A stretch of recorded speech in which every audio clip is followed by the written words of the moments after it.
So yun, no? So kamusta po mga ka-Streetwise? Ako po si Takeru Miyamoto at welcome po sa aking munting channel. So mga kababayan, itong tao po na to na i-content po natin ngayon is sigurado ako na hindi nyo to kilala.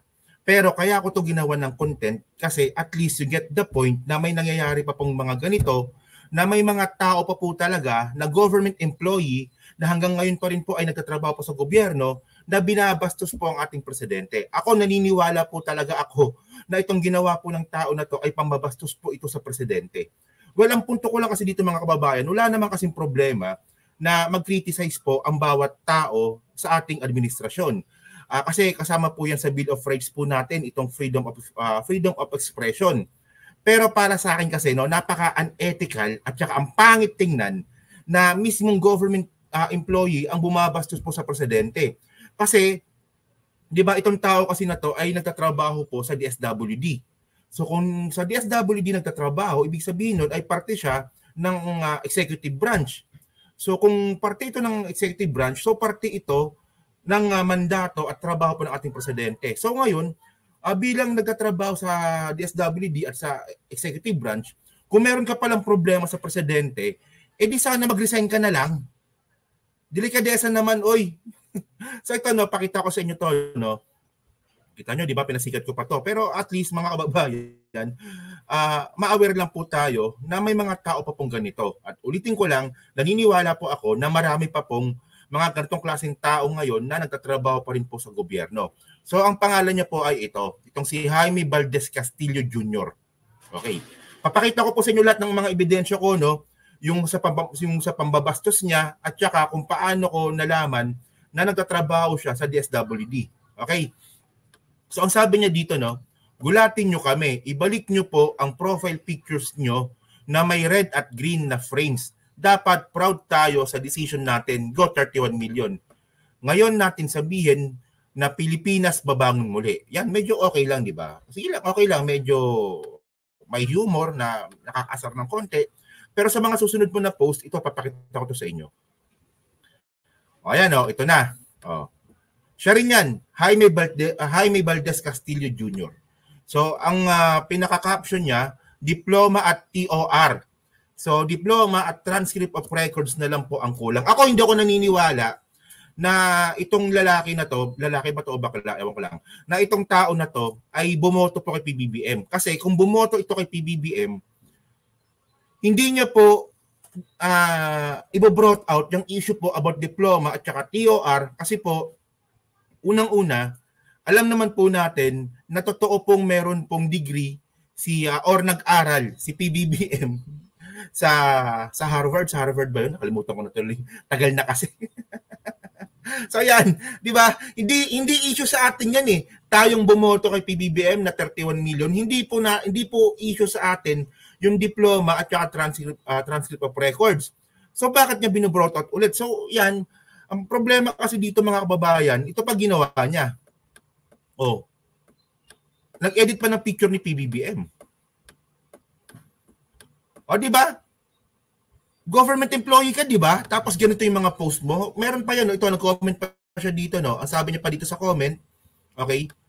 Agi ba yan? Kita mo, bakla siguro to, no? Agi. Next election po ulit, mas tangahan po natin.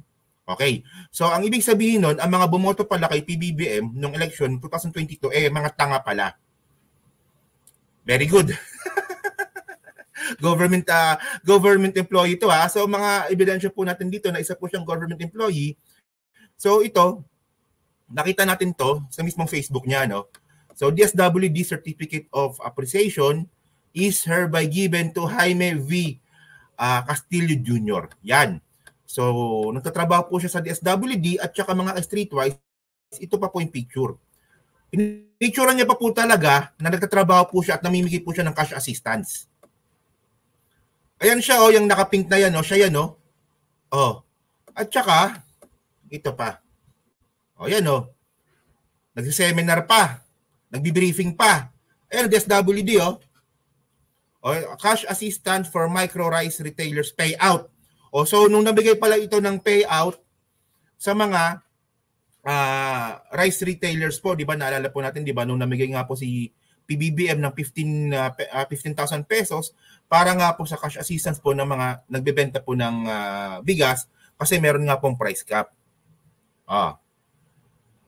So, mga kababayan kasi, ito lang, ulitin ko lang yung pinaka-pinupunto ko dito, no?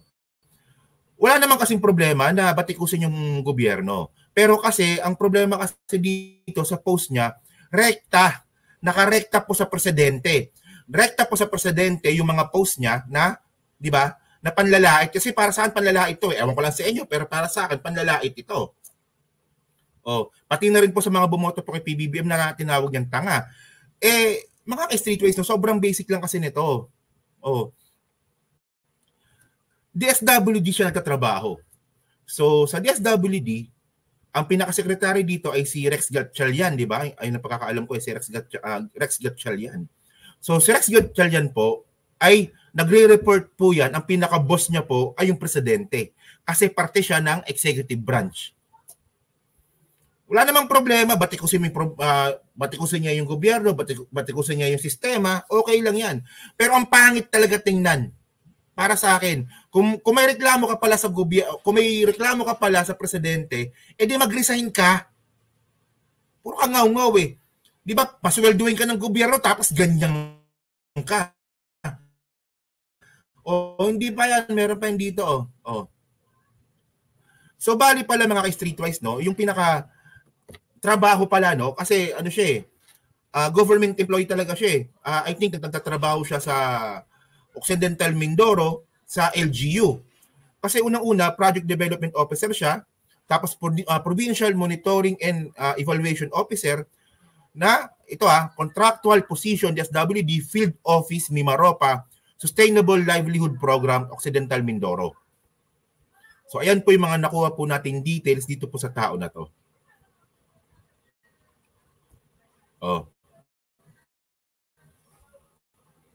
Actually, binlurred ko na lang yung mga binlurred ko na lang para po kasi for privacy po ng mga nadamay po sa picture. Pero ito nga lang mga kababayan, no. At saka mga ka-streetways, di ba? Alam naman po talaga natin na kapag ikaw po ay isang government employee, dapat po kasi non-partisan ka. Wala kang kinakampihan. Pero ito naman kasi hindi naman ito election ngayon, so pwede natin sabihin na hindi uso yung usapin po ng non-partisan dito. Kasi wala namang katunggali si PBBM Pero yung sa akin lang po kasi, mas maganda pa po talaga na linisin po ng gobyernong ito yung mga tauhan nila. Dapat po wala na pong ganito. Kasi iisa lang naman po talaga ang gusto natin na mangyari po sa Pilipinas. Yung guminhawa naman po yung buhay natin at saka sa panginaharap. Kasi mga ka-streetways, dito po kasi natin makikita yung mga tao na politically immatured. Kasi kung palagi nyo nalang iisipin yung nangyayari ngayon, katangahan nyo yan. Dapat po kasi mga kababayan, yung nangyayari po sa Pilipinas ngayon, dapat inaalam natin kung bakit nangyayari ito at bukod doon, dapat alam din po natin kung saan tayo papunta. So bilang isang nagtatrabaho po sa gobyerno, is hindi po ito nakakatulong kung puro lang po tayo reklamo. Ang maganda dito, gawin mo na lang yung trabaho mo. Ano ba pangalan niya? Nakalimutan ko na. Rex ba? Jaime. Rex tuloy. Jaime. So gawin mo na lang yung trabaho mo kasi magkukuda ka dyan. Well, ito lang, no? Ayoko naman na mawalan siya ng trabaho kasi hindi naman yung ginawa niya naman po sa social media, hindi naman po ito for termination. Well, sana mabigyan lang po sana ito ng advice, di ba? Or kaya disciplinary action, or much better, di ba? Delikadesa na lang, mag-resign ka na lang. Mag-resign ka na lang kung puro ka reklamo bago ka dumada. Di ba? Hangga't pinapasweldo ka ng executive branch at yung plato na pinagkakainan mo ay galing po yan sa executive branch na pinamumunuan po ng ating presidente, di ba? Napakakapal naman ng mukha mo para bastusin po yung taong nagpapasweldo sa'yo. Well, apparently, ang nagpapasweldo sa kanya, taong bayan. Pero syempre, ang pinaka-boss niya dito ay si PBBM, ang ating presidente. So, kaysa magngangawa-ngawa ka dyan, di mag-resign ka na lang. Di ba?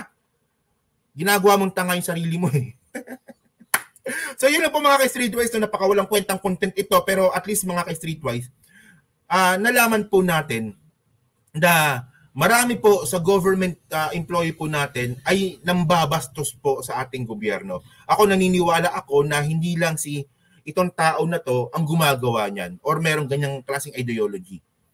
'Di ba? Ginagawa niya kasing politika yung trabaho, hinahaluan niya na politika yung trabaho. So pangit 'yun. So yun lang po mga kababayan. So kayo po, ano po masasabi niyo nga po dito sa content natin ngayon, paki-comment na po sa baba at binabasa ko pong lahat yan. So hanggang sa muli po, maraming salamat po sa inyo lahat. Ako po si Takeo Romeo.